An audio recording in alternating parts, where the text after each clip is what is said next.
Theistic evolution is a viewpoint that God created matter, and after that, God didn't guide or intervene or act directly to cause any empirically detectable change in the natural behavior of matter until all living things had evolved by purely natural processes.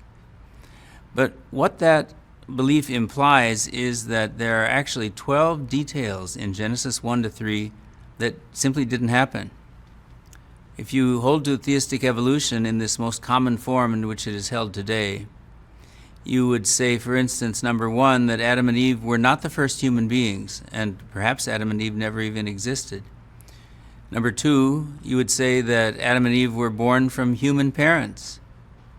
Number three, a theistic evolutionist would say God didn't act directly or specially to create Adam out of dust from the ground. And number four, God didn't act directly to create Eve from a rib taken from Adam's side.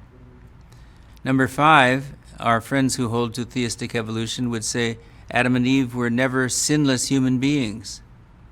And number six, they would say Adam and Eve didn't commit the first human sins because human beings were doing morally evil things long before Adam and Eve existed. And number seven, human death did not begin as a result of Adam's sin because human beings existed long before Adam and Eve, and they were always subject to death.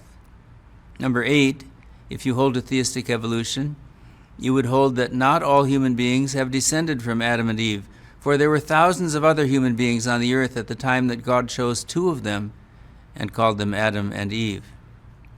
Number nine, this belief would hold that God did not directly act in the natural world to create different kinds of fish and birds and land animals. And number 10, that God did not rest from his work of creation or stop any special creative activity after plants, animals, and human beings appeared on the earth.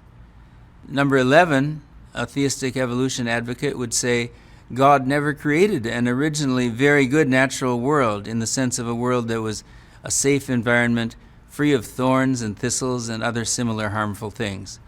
And then finally, number 12, a believer in theistic evolution would say that after Adam and Eve sinned, God did not place any curse on the world that changed the workings of the natural world and made it more hostile to mankind.